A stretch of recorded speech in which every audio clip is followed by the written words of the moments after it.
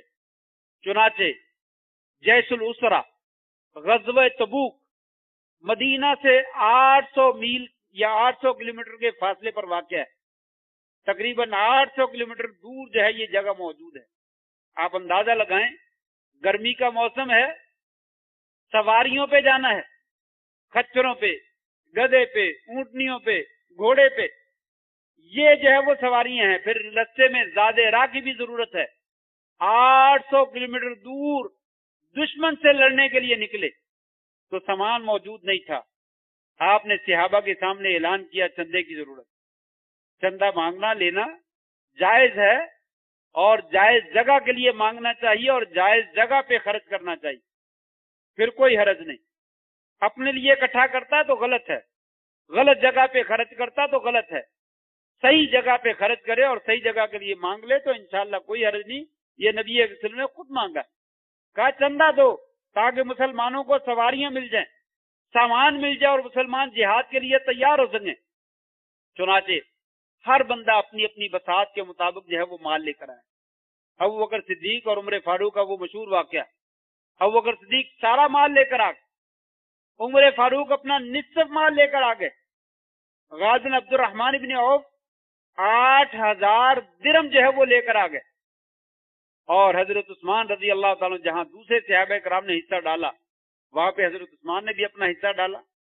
تاریخ میں موجود ہے تقریباً 950 اونٹ جو ہے انہوں نے سامان سے لدے ہوئے صدقہ خیرات کی، 950 اونٹ، 50 گھوڑے جو ہے وہ دیے، اس کے علاوہ 1000 اشرفیاں، 1000 دینار، درم نہیں دینار، 1000 دینار، دینار جو ہے وہ میں نے ذکر کیا 4.25 گرام کا ہوتا ہے، 1000 کو 4 سے بھی ضرب دے دو تو 4000 گرام، تقریباً 4 کلو سونا، 4 کلو سونا جو ہے وہ اللہ کے راستے میں خرچ کیا۔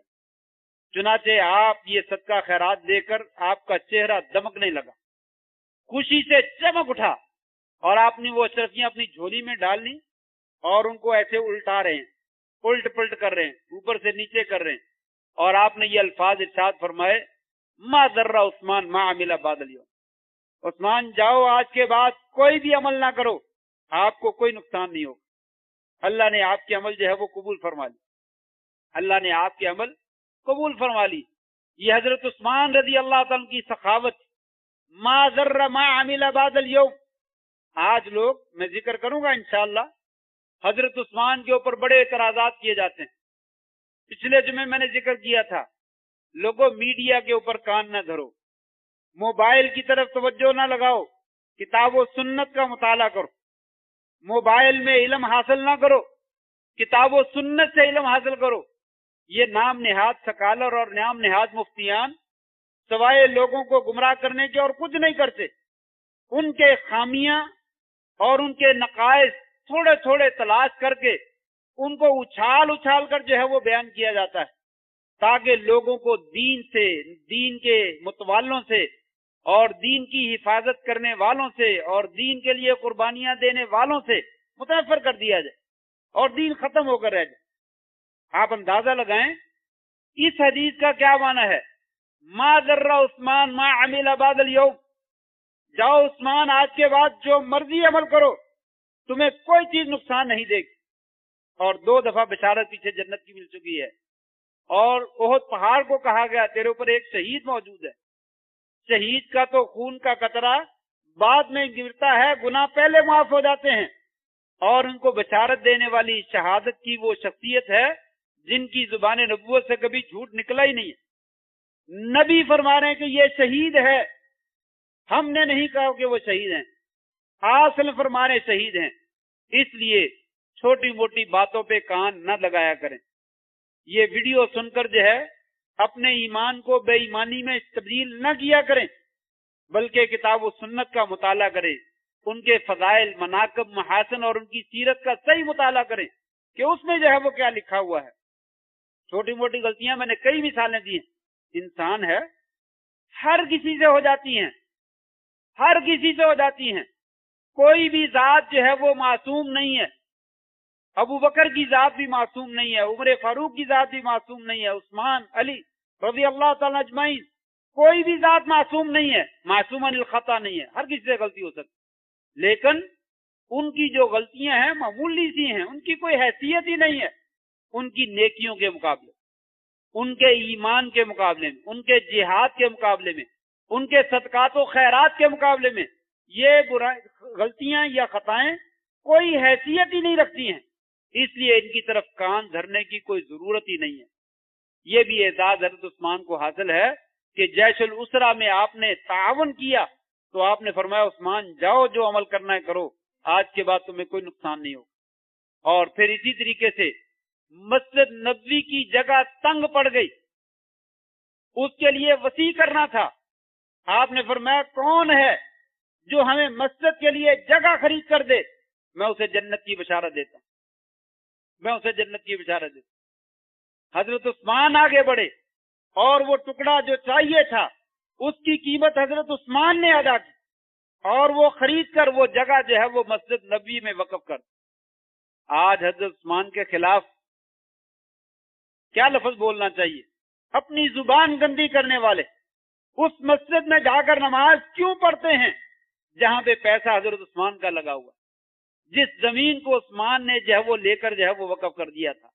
اللہ تبارک و تعالیٰ کو وہ اتنا پسند ہے، ساری کائنات کے لیے، قیامت تک کے لیے اس کو مسجد نبوی کا اعزاز دے دیا اور لوگ وہاں پہ نماز پڑھتے رہیں گے اور جو ثواب جو ہے وہ لیتے رہیں گے۔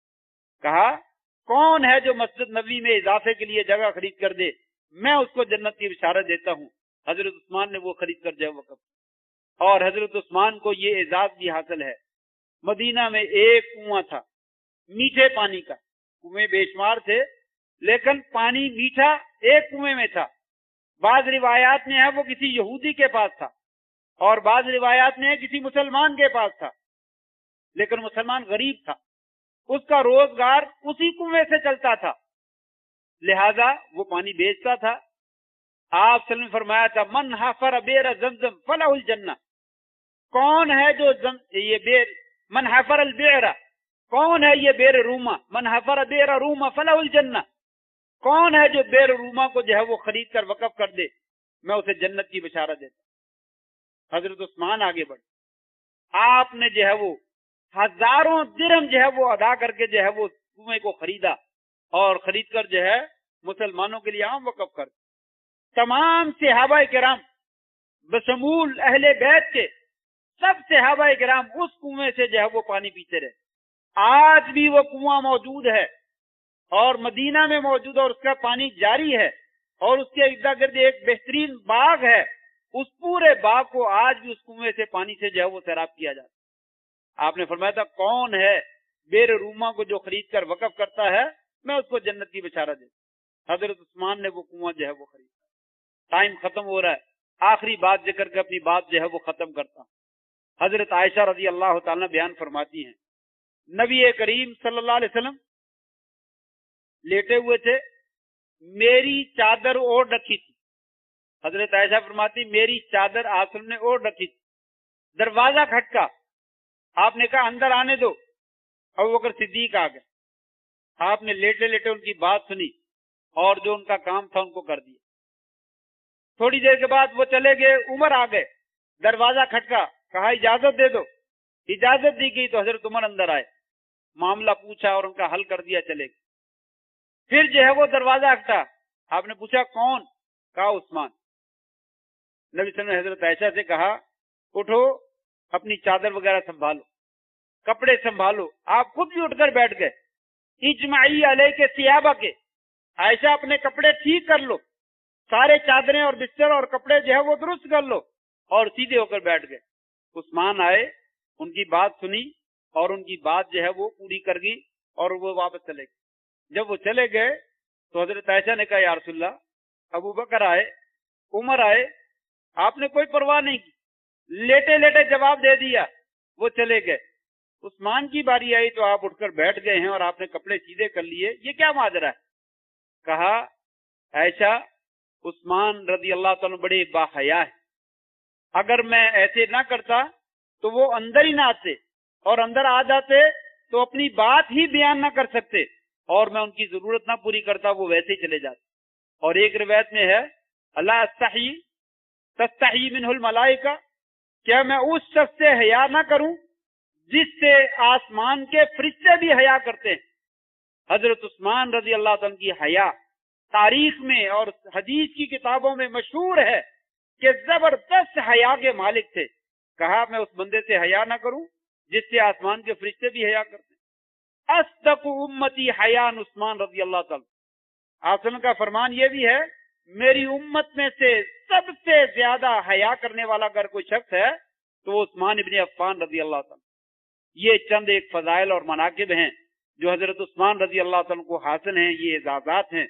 ان کی روشنی میں ان کا کردار بے داغ ہے، کریکٹر بڑا عمدہ ہے، اور وہ اسلام کے بڑے زبردست بڑے عمدہ سپاہی ہیں اور جنت کے حقدار ہیں بزبان نبوت. اور اسلام کی جو خدمت کی ہے وہ بے نظیر اور بے مثال ہے، اس کی جو ہے وہ تاریخ میں نظیر نہیں ملتی ہے. اس لیے ہمیں امید ہے انشاءاللہ وہ اللہ کے قیامت کے دن اللہ کے نبی صلی اللہ علیہ وسلم کے ساتھ، ابو بکر صدیق کے ساتھ اور عمر فاروق کے ساتھ جو ہے وہ قیامت کے دن ہوں گے. اللہ تبارک تعالیٰ ان کی قبر پہ کروڑوں برکتیں اور رحمتیں جو ہے وہ نازل فرمائے. باتیں باقی ہیں انشاءاللہ، اگلے جمعہ میں اس کو ختم کروں گا.